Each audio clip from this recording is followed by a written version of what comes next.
dan tidak bisa kembali. Karena ada 3 hal yang tidak bisa kembali lagi. Waktu, perkataan, apa yang telah kita katakan tidak bisa lagi kembali. Lalu kemudian kesempatan. Maka tahun 2023 ini adalah kesempatan. Kesempatan terus harus kita pergunakan. Bukan hanya kita gunakan, bagaimana supaya kesempatan itu sesuai kehendak kita kan atau kehendak Allah. Dia ada 2 memang yang sering sejalan dalam kita. Tuhan, aku mau mencari kehendak-Mu atau kehendak-Mu. Dua-dua ini kadang-kadang bisa bertentangan, tapi kadang-kadang bisa sejalan. Nah, oleh karena itu kita akan belajar dari Yesus bagaimana dia memulai pekerjaan. Karena awal itu sangat penting. Kalau saudara mau memulai dari awal, akhirnya tidak akan pernah selesai. Jadi harus dimulai. Awal ini harus dilakukan suatu tindakan yang harus dilakukan. Apakah itu perubahan, apa itu kekuatan, atau apa yang perlu kita lakukan tahun 2023 ini. Karena apa? Keberhasilan suatu usaha ditentukan oleh kebijaksanaan untuk memilih waktu yang tepat untuk memulai.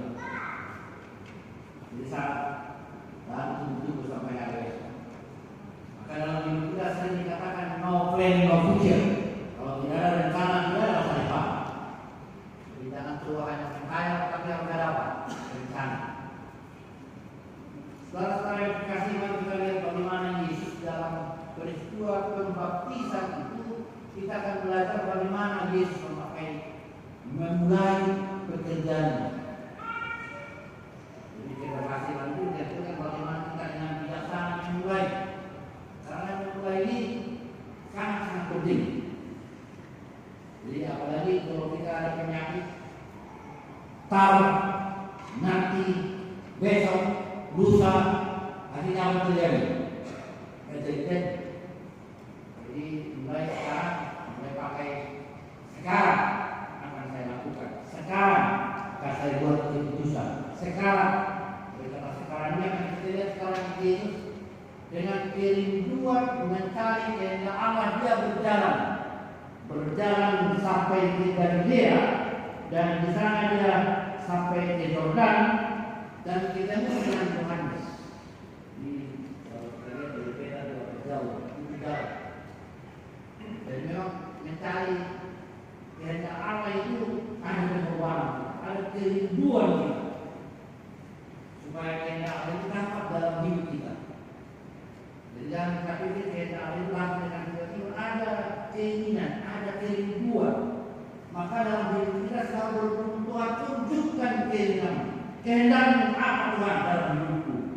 Karena memang itu semuanya adalah misteri, rahasia. Sehingga kita tidak tahu apa maksudnya Tuhan.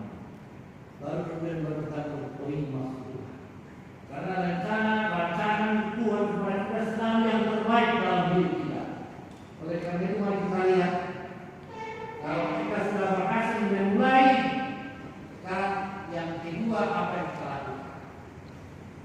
Dari dua itu adalah motivasi, usaha, dan seluruh potensi kita. Lalu yang kedua, kita akan lihat di sini ada dialog antara Yohanes dengan Yesus. Apa kata Yohanes? Akulah yang perlu dibaptis olehmu dan engkau yang datang kepadaku. Lalu Yesus menjawab, tanya kepadanya, biarlah hal itu terjadi karena dialah sepatutnya kita mengenalkan seluruh kehendak Allah. Jadi Yesus mengatakan dengan rendah hati dia mengatakan kehendak Allah itu akan cari. Salah satu godaan dalam hidup saya adalah kesombongan. Jadi kesombongan ini memang bisa merusak kita untuk menggapai masa depan. Nah, oleh karena itu saudara-saudara ingatlah, tinggi hati adalah awal kehancuran. Tapi kerendahan hati adalah awal kemuliaan. Jadi kalau kita katakan dalam kesaksian hidup kita tahun 2023 ini, kita selalu mau merendahkan hati. Dengan merendahkan hati kita akan melihat apa yang dimaksud kehendak Allah dalam hidup kita. Apa yang perlu kita kenalkan kehendak Allah dalam hidup kita. Jadi kita lihat Yohanes berkata, buka tali sepatunya Yesus pun aku tidak layak. Sehingga nanti dalam Injil Yohanes 3:30 katakan, biarlah Yesus lebih besar, semakin besar, aku semakin bagaimana? Semakin kecil. Jadi artinya kehendaknya itu jangan ditonjolkan lagi, tapi kehendak Tuhan jadilah dalam kita. Jika kita mengatakan kehendak Tuhan dalam hidup kita, kita akan betul-betul menerima kekuatan. Apa kekuatan yang diterima? Mari kita lihat apa yang diterima oleh Yesus. Saudara-saudara dan Yohanes pun menurutinya. Sesudah dibaptis, Yesus segera keluar dari air dan pada waktu itu juga langit terbuka dan dia melihat Roh Allah seperti burung. Satu mulai, maka pekerjaan akan kita lakukan beserta dengan siapa? Dengan Tuhan. Nah itulah kekuatan kita sekarang. Jadi Yesus itu memulai pekerjaannya, dia menerima kekuatan dari Tuhan. Dengan turunnya Roh Kudus dengan simbol merpati itu adalah simbol kesucian dan kekudusan. Saudara-saudara, kemudian terdengarlah suara dari surga. Saudara-saudara, dalam hidup kita ada banyak kadang-kadang kita dengar suara. Jadi suara ini adalah keinginan. Dan keinginan ini bisa tidak sesuai dengan kebutuhan kita. Jadi dalam dunia modern kita sekarang keinginan itu sering mudah kita. Tapi para ahli pendidikan menyatakan keinginan itu harus disesuaikan dengan apa? Kebutuhan. Kalau keinginan itu melebihi kebutuhan, apa yang terjadi? Sama seperti misalnya dia ingin makan terus, padahal kebutuhan sudah melebihi, akhirnya yang terjadi apa? Overweight. Jadi kalau terlalu banyak makan, overweight. Memang keinginan kita selalu mau makan, padahal kebutuhan kita stop. Maka oleh karena itu ada yang mengatakan stop sebelum lapar, sebelum kenyang, makan sebelum lapar. Begitu orang ahli jenis makanan. Jadi makanan itu buat bagaimana kita stop sebelum kenyang, tapi makan sebelum lapar. Jadi dalam menguasai keinginan kita. Dalam keinginan itu kita bisa melihat godaan kita. Nah oleh karena itu kita akan melihat sekarang bagaimana kita melawan godaan di zaman modern sekarang. Yang pertama, kita harus lihat ada tujuan kita. Jadi kalau ada tujuan kita, saudara-saudara, kita tidak gampang tergoda. Jadi kalau saudara tujuan kita, saya mau kuliah, saya akan menyelesaikan studi saya tahun ini. Sekalipun kawan-kawan mengajak, ayo jalan dulu, ayo ke sana dulu. Oke, baiklah. Maaf ya, karena saya ada tugas. Tapi kalau tidak ada tujuan kita, tidak ada semacam satu planning dalam hidup kita, apa yang terjadi? Kita bisa terbawa-bawa ke sana kemana tanpa ada tujuan. Jadi kita lihat sekarang Yesus itu mempunyai tujuan. Apa tujuan? Menggenapi semua kehendak Tuhan dalam hidupnya.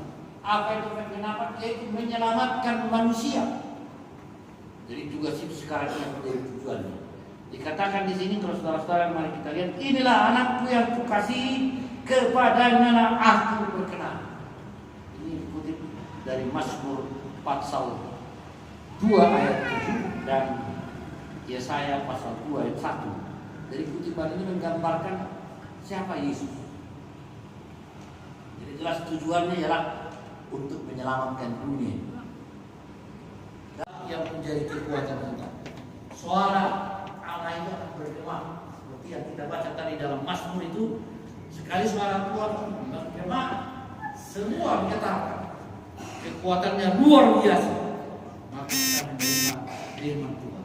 Suara Tuhan mengantar kita tahun 2023 ini dengan suatu visi tujuan kita menang.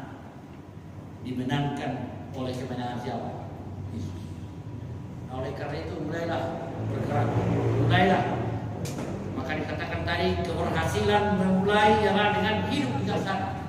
Jangan tunggu, jangan menunda-nunda, tapi lakukanlah karena percayalah Tuhan menyertai, Tuhan menguatkan saudara dalam perjalanan kita tahun 2023 ini. Amin.